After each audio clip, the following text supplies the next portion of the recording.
विश्वास गुप्ता और उनके पिता शुरू से ही डेरा सच्चा सौदा के भक्त थे। वह अपने पिता के साथ डेरा जाता था। वह अपने पिता से ज़्यादा राम रहीम का सम्मान करता था। विश्वास गुप्ता ने एक इंटरव्यू में कहा कि हनीप्रीत को शादी से पहले वह नहीं जानते थे। 14 फरवरी 1999 को गुरमीत राम रहीम के कहने पर मेरी शादी हनीप्रीत से हुई थी। शादी से ठीक 2 दिन पहले गुरमीत राम रहीम ने कहा कि एक लड़की की शादी तय हो गई है।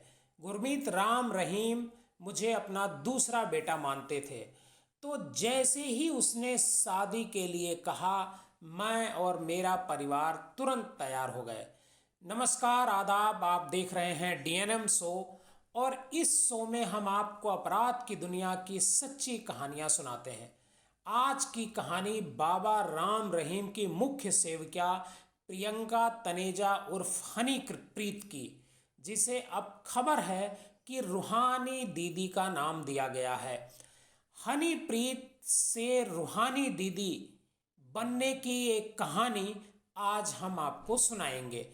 हनीप्रीत किस तरह से बाबा राम रहीम के संपर्क में आई और किस तरह से बाबा ने उसके विश्वास गुप्ता के साथ विवाह कराया और उसके बाद उसे अपने चंगुल से बाहर नहीं निकलने दिया, इनमें कई बातों का खुलासा खुद विश्वास गुप्ता ने एक इंटरव्यू में किया। गुरमीत बाबा राम रहीम की गिरफ्तारी के बाद विश्वास गुप्ता ने इंटरव्यू दिया था, जिसमें दावा किया कि साल 1999 में शादी के दिन से लेकर 2009 के समय तक मेरी पत्नी लगातार गुरमीत राम रहीम के पास जाती थी। गुरमीत हमेशा कहा करता था कि मेरी बेटी मेरे सुख दुख बांटने आती है। उस दौरान मुझे कभी कोई शक नहीं हुआ। मैं हमेशा गुरमीत राम रहीम को भगवान मानता था। दिसंबर 2009 में जब देश में बिग बॉस शो शुरू हुआ तो गुरमीत राम रहीम ने अपने आश्रम डेरा में भी बिग बॉस की स्थापना की। मेरे और हनीप्रीत के साथ कुल 8 जोड़ों को गुरमीत राम रहीम ने बिग बॉस की तरह 28 दिनों तक कैद रखा। जब हम बिग बॉस के सीक्रेट हाउस में थे तब मेरे परिवार को इस बारे में जानकारी नहीं दी गई थी। गुरमीत राम रहीम की ओर से हमारे परिवार को बताया गया कि सभी लोग विदेश चले गए हैं। गुरमीत राम रहीम खुद बिग बॉस बना था और सीसीटीवी कैमरों से सभी पर नजर रखता था। इस खेल में भगवान की पूजा करने पर गलती की सजा दी जाती थी। यह सजा गुरमीत राम रहीम के अलग कमरे में दी जाती थी। हनीप्रीत ने 28 दिनों तक बिग बॉस के खेल में दौरान जानबूझकर गलतियां की। ऐसा इसलिए किया गया ताकि वह 28 दिनों तक सजा के तौर पर गुरमीत राम रहीम के कमरे में रह सके। विश्वास गुप्ता ने उस इंटरव्यू में कहा था कि बिग बॉस के नतीजे 29वें दिन घोषित किए गए। हनीप्रीत को विजेता घोषित किया गया। गुरमीत राम रहीम ने हनीप्रीत को बिग बॉस विनर के तौर पर 50,000 रुपए का इनाम दिया। राम रहीम ने मुझे और हनीप्रीत को सप्ताह में 2 दिन डेरे में रहने की पेशकश भी उसी समय की। इस दौरान हनीप्रीत गुरमीत किसी बहाने राम रहीम के साथ उसकी गुफा में रहती थी। कई बार लोग मेरा मजाक उड़ाते थे कि तुम्हारी पत्नी तुम्हारे साथ क्यों नहीं रहती है। यह साल 2011 था, जिसके बारे में मैं कहना तो नहीं चाहता था, लेकिन बताना भी ज़रूरी है। विश्वास गुप्ता ने अपने इंटरव्यू में कहा कि मैं उस गुफा के बाहर खड़ा था जहां रात को बाबा राम रहीम हनीप्रीत के साथ रुके थे। मैंने अंदर देखा तो गुफा का दरवाज़ा थोड़ा खुला था और भीतर का नज़ारा देखकर मैं दंग रह गया। मैंने गुरमीत राम रहीम और अपनी पत्नी दोनों को आपत्तिजनक स्थिति में देखा। दोनों को आपत्तिजनक स्थिति में देखने के बाद ये खबर गुरमीत बाबा राम रहीम को भी लग गई और उसके बाद से मेरे ऊपर नज़र रखी जाने लगी।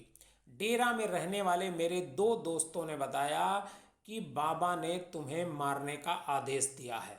मैंने और मेरे परिवार ने इसी डर के कारण जुलाई 2011 में बाबा का शिविर छोड़ दिया। उसके बाद से हम दोनों पूरे परिवार के साथ पंचकुला में चले गए। इसी दौरान पता चला कि डेरा के कुछ लोग मेरी जासूसी पंचकुला में भी कर रहे हैं। यह देख मैंने पर्सनल सिक्योरिटी रखी। कुछ दिनों बाद मेरे चलने के शक में 7 लोगों को गिरफ्तार किया गया, जिनके पास से एक डायरी मिली। उस डायरी से पता चला कि ये लोग डेरे के लिए काम कर रहे थे और वहाँ मेरी अपडेट भेज रहे थे। इसके बाद हनीप्रीत ने मेरे और मेरे परिवार पर दहेज प्रताड़ना का मामला दर्ज कराया था। किसी तरह मेरे परिवार को कोर्ट से जमानत मिल गई। इसके बाद डेरा की ओर से 25 लाख रुपए की जालसाजी की रिपोर्ट मेरे खिलाफ दर्ज कराई गई। इस धोखाधड़ी के मामले में पुलिस ने मुझे गिरफ्तार करके जेल भेज दिया गया। मेरे खिलाफ 4 साल में कुछ 5 आपराधिक मामले दर्ज किए गए, जिससे मेरा पूरा परिवार बुरी तरह परेशान था।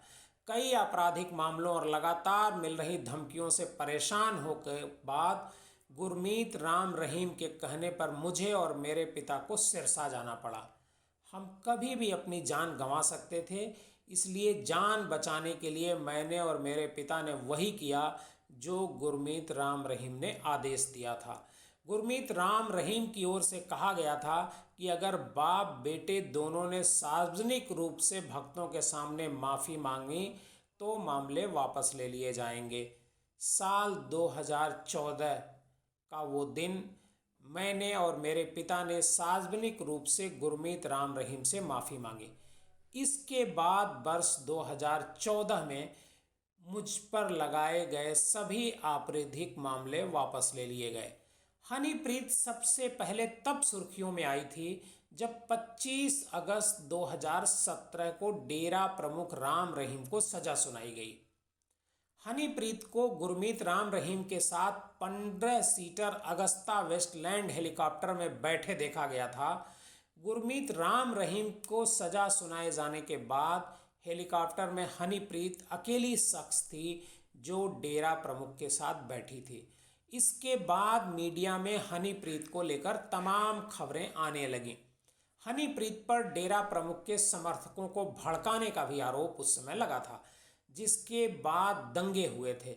मामला सुर्खियों में आने के बाद हनीप्रीत अचानक गायब हो गई और उसे हरियाणा पुलिस ने मोस्ट वांटेड घोषित कर दिया। अगस्त 2017 में राम रहीम की गिरफ्तारी के करीब 38 दिनों बाद हनीप्रीत अचानक मीडिया के सामने आई और फिर पुलिस के सामने सरेंडर कर दिया। अब हम आपको बताते हैं कि आखिर हनीप्रीत और बाबा राम रहीम की मुलाकात कैसे और कब हुई। हनीप्रीत इंसा का जन्म 21 जुलाई 1980 को हरियाणा के फतेहाबाद में हुआ था।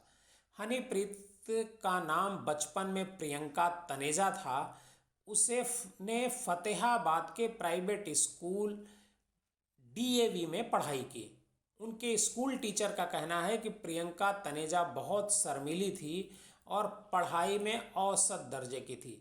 10वीं कक्षा के बाद उन्हें सिरसा के डेरा स्कूल में भर्ती कराया गया। बताया जाता है कि गुरमीत राम रहीम एक दिन डेरा स्कूल की लड़कियों को आशीर्वाद देने गए थे, जहां उनकी मुलाकात पहली बार प्रियंका तनेजा उर्फ हनीप्रीत से हुई। हनीप्रीत के चचेरे भाई विजय तनेजा ने एक इंटरव्यू में मीडिया को बताया था कि हमारे दादा पहले पाकिस्तान में रहते थे। भारत की आज़ादी के बाद हनीप्रीत के दादा परिवार के साथ हरियाणा आए थे। मेरे दादाजी ने सिरसा में कपड़े की दुकान खोली थी। इस दुकान में गुरु शाह मस्ताना जी खरीदारी करने के लिए आते थे। तभी से हनीप्रीत का परिवार डेरा बाबा राम रहीम का भक्त बन गया। आज की कहानी बस इतनी सी। अगर आपको हमारी कहानी पसंद आती है तो हमारे इस चैनल को लाइक कीजिए, सब्सक्राइब कीजिए और ज़्यादा से ज़्यादा लोगों को शेयर कीजिए।